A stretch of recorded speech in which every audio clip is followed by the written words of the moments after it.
Welcome in, everybody, to a Thursday edition of Birds 365. The practice squad gets its first 14 members. Johnny Mac, how you doing on this Thursday morning, man? Yeah, just back at that position I'm always in every year when waivers come through, and it's not that big of a deal. But no matter how many times I say it, it'll come up again next year. 26 players league wide were claimed on waivers. That's Small it. Number, yeah. 33% of that total from two teams, the Carolina Panthers and the New England Patriots. So they're an abject disaster, those two teams. Yeah, I mean, when you work with someone, a young player through the spring and the summer, it's very rare you want to start over with a new young player. And that's what waivers are. So that's why it's kind of overrated each and every year. But everybody, the Eagles did not lose any players via waivers, so they could have worked out any deal with anyone that they did waive, and that is, I do believe Eli Ricks would have gotten claimed because Carolina claimed every cornerback on the market, so I think maybe they played that one well, but boy, is it overrated, Zander. Every year. Yeah, Oh, you can't lose 26, this John. guy. You That's a can't lose small this guy. number. Yeah. Yeah. I mean, yeah, I think a lot of people don't understand that whole mentality around the league. And if you don't have young players like that, you point immediately at Carolina and New England. If you don't have young players you don't want to work with, that's a bad job by the organization in the personnel department. Yeah, no doubt about it. So, John, what were your first takeaways, though, on the guys that the Eagles brought back? There was really only two, I think, that were from outside the team, and that was Jack Stoll, an old friend who returned, and then Marcus Jack Saint, which is a great name. That's Great like name. a Hall of Fame name, Johnny Mac. Rosemary Jackson. Yeah, that's a player, undrafted player from Georgia. Georgia again.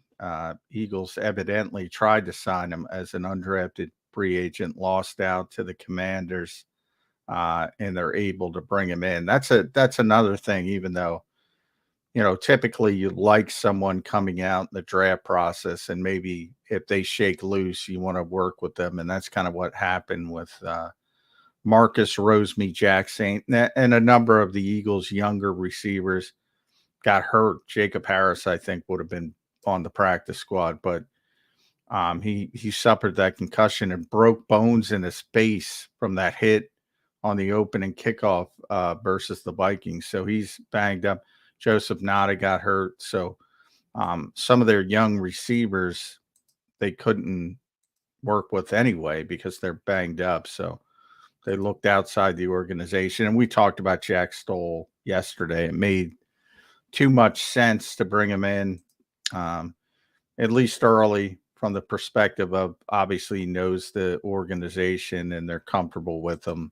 And he's right up the road with the Giants. So he was at practice yesterday already. So he got in the car and drove down. But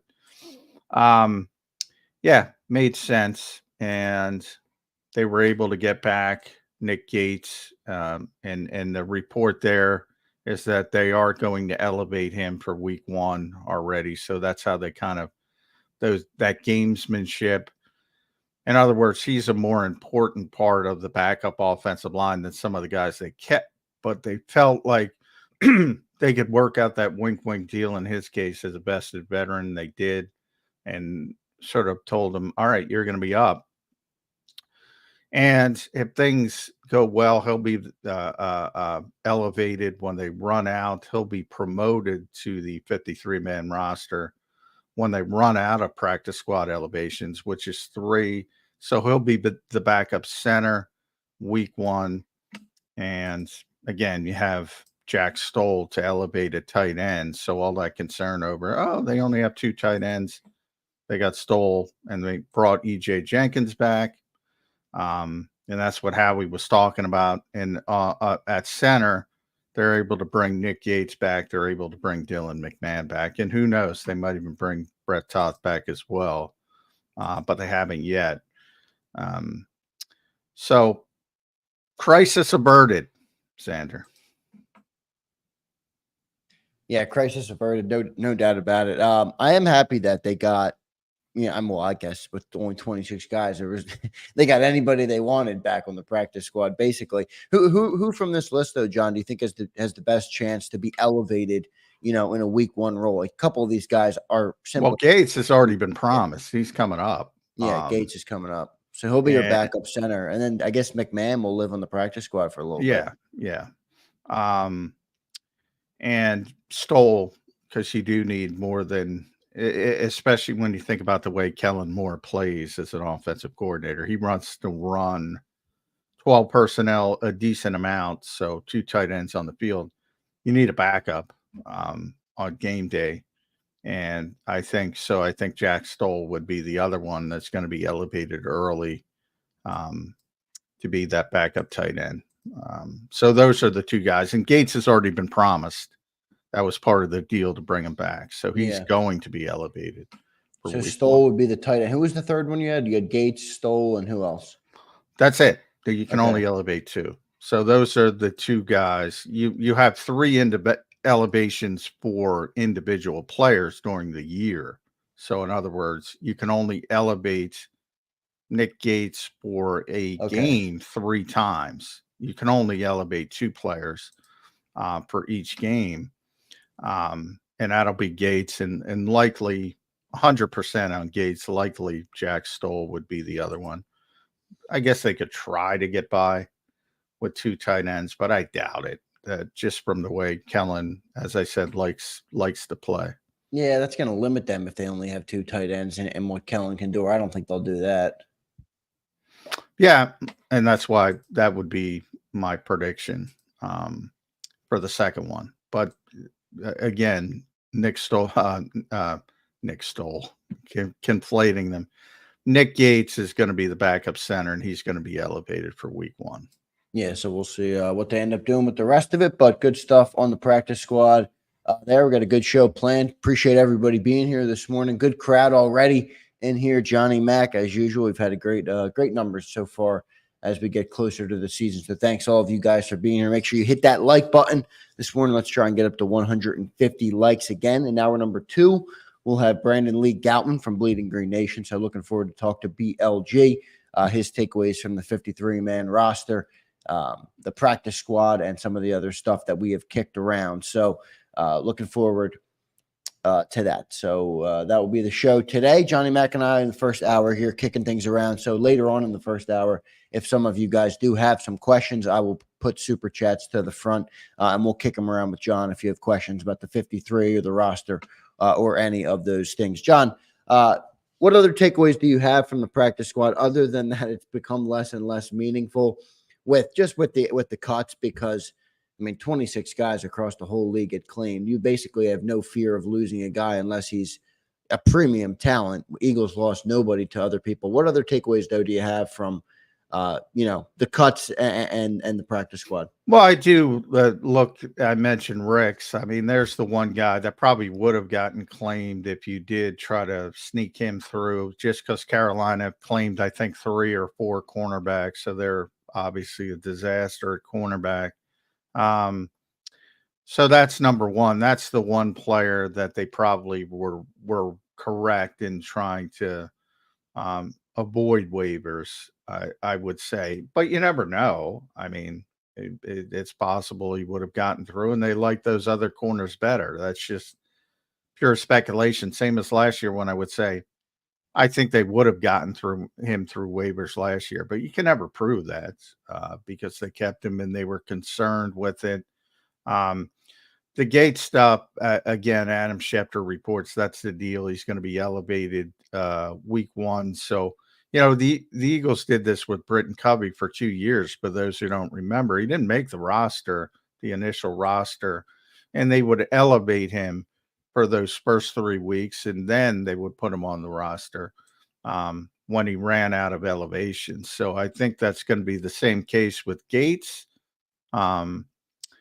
and by game number 4, he'll probably be on the 53-man roster. Now, by that point, you'll probably have some attrition elsewhere, and it's easier to find a roster spot. But we'll see how that shakes out. So I keep an eye on that.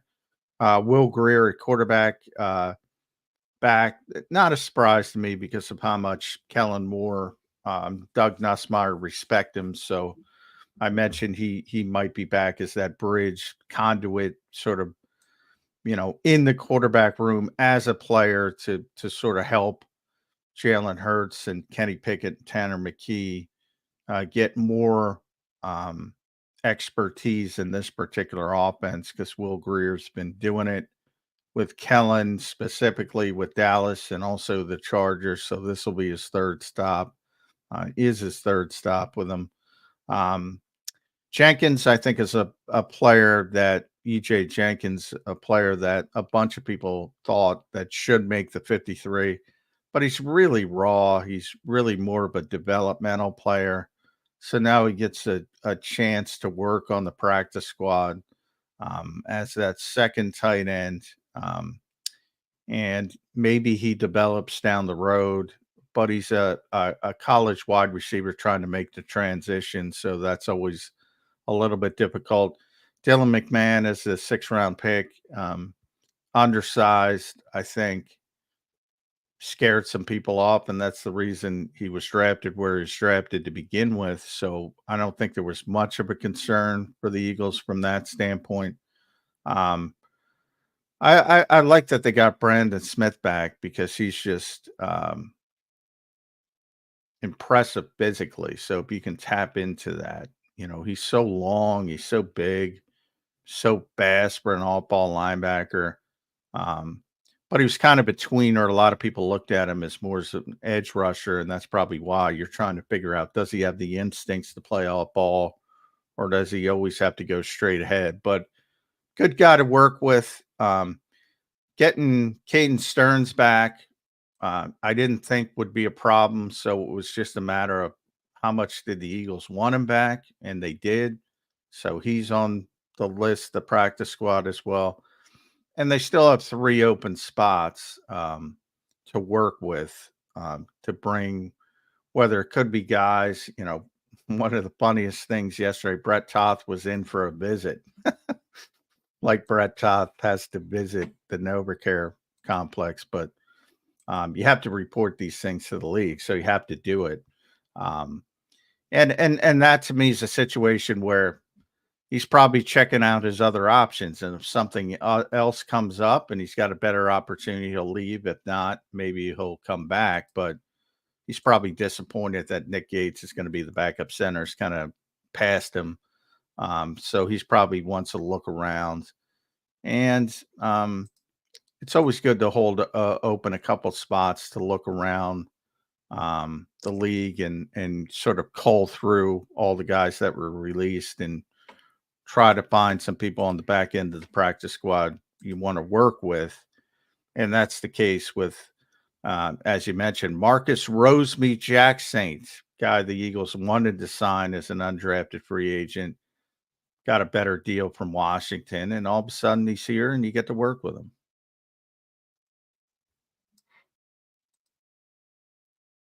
There was a look, by the way, for everybody that wants a visual of players on the practice squad. Johnny Mack just broke down most of them. So you got 14 guys, well, really 13, and then you have your international players. So it's 14, as John mentioned, 3 other guys that they could still add to the practice squad. So we'll see what they do with those 3 positions. John, how do you think they'll pick those 3 guys? Is it basically at this point you're just picking what players you like the most, or are they looking for a need-based filling, of those holes, or what?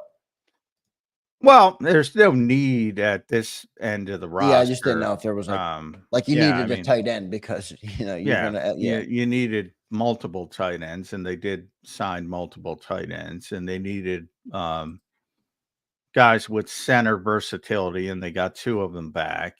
So those were the 2 most obvious needs when you talked about, when Howie was talking about that 53 that was going to expand ultimately till 70, and it will.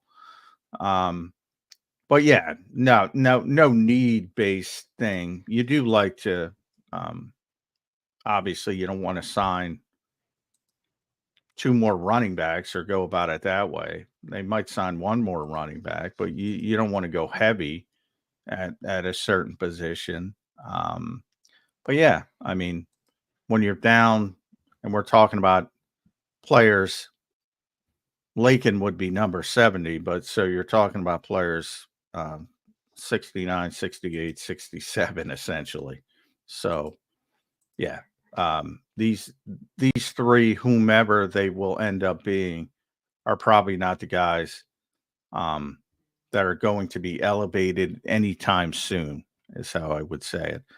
But I would also say this about, and Howie mentioned this in his press conference, about the developmental program, and gave a shout out to Connor Barwin, who everyone remembers as a second team All Pro edge rusher at one point with the Eagles.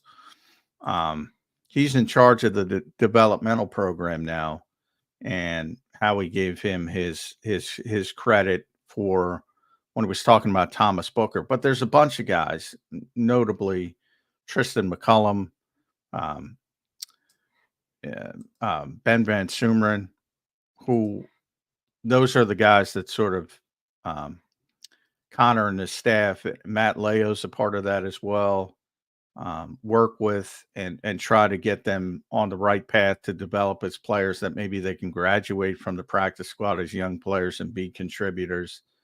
And the Eagles are doing a good job with that. So some of these guys might be in the equation down the road, just like Thomas Booker and Tristan McCullum and Ben are now. Marcus Roseme, Jack St. John. You know anything about the player other than he was undrafted, went to Georgia? What kind of receiver is he? And you think he's somebody that potentially could be elevated at any point this year? It would have to take a lot from an injury perspective. You never say never, because if you suffer multiple injuries, but I don't think he's ready made to help. He's 6'1", just under 200, but he plays like a big receiver. He's more of a contested catch guy, more of a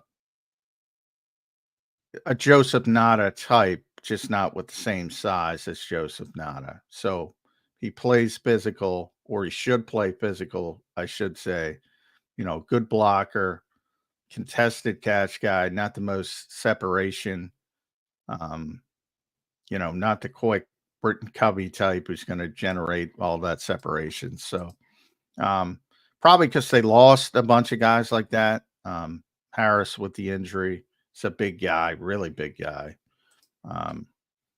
Nada, they lost. He got banged up as well. So probably trying to bring that presence back into the room a little bit. Yeah, good. So we'll see what they do with him. Overall, solid roster now, John. We're up to 53 on the regular. You got 14 practice squad guys. We're up to 67 with 3 spots to go. How you feeling about the first 67? How we talked about the 70 being the most important, not the 53. Does the practice squad improve any of that for you? How do you feel about the 67-man roster right now? Yeah, I mean, they had the two obvious weaknesses, and that's what Howie was trying to say when he was talking after the cut to 53. Is when everyone was like, 2 tight ends. Why 2 tight ends? No backup center, and everybody's jumping to the conclusion about Landon Dickerson. My friend Bob Groats won't shut up about it. They ain't moving Landon Dickerson to center. He might be the best guard in football. They're very happy. Now, that's not to say if there's a bunch of injuries, can he play the position? Yes. So, of course, attrition. I always go back to Avonte Maddox. The Eagles had no intention of playing him at safety as a rookie. They were forced to. That's occasionally can happen. But there's no plan to play Landon Dickerson at center. So they were always going to bring back a guy with that versatility to play that position on the interior. And they were able to get Dylan McMahon back as well. More of a long-term developmental piece, but they were obviously confident that they built a relationship with Nick Gates in a short time, that he would be okay sitting in mothballs for a day. As long as he got those guarantees, and Adam Schefter reported that he's got those guarantees that he's going to be elevated right away and be part of the game day roster in Brazil. So that was the plan. And that's sort of the tricks that we were talking about on the show, that how he's going to use. We just didn't know where they would be. That's an example of one of them. And the same thing at tight ends to get back Jack Stoll, which we did. That was one of the obvious ones. You start thinking about Parham because of his relationship with Kellen Moore, but Howie's in charge of the roster, so he's very comfortable with Jack Stoll, and he's a guy you can elevate week one and be comfortable with, and that enables you to keep another guy that you would have had to get through waivers, and you just a little bit more comfortable doing it that way. John, any other comments on the practice squad? We're going to get to our first commercial break here, then come back, and we got about an hour until we get to Brandon Lee Gowan. But I got some roster questions for you. I got some, questions about certain positions on this team where we have a lot of commentary on the chat, and then we'll also take a couple questions from our viewers when we get back. So, any other comments on the practice squad, though, just to wrap up what the Eagles did yesterday, getting those 14 guys? Well, this is the time for the practice squad, but no, I think I hit everybody. Maybe Andre Sam obviously was a guy they were going to bring back, but he's a bit of an older rookie from the standpoint. So, he's behind the 8 ball. He's going to be 26 already in February. So he's one of those COVID players who played 6 years in college, but he did some nice things. In camp, and it's understandable. I mentioned Stern.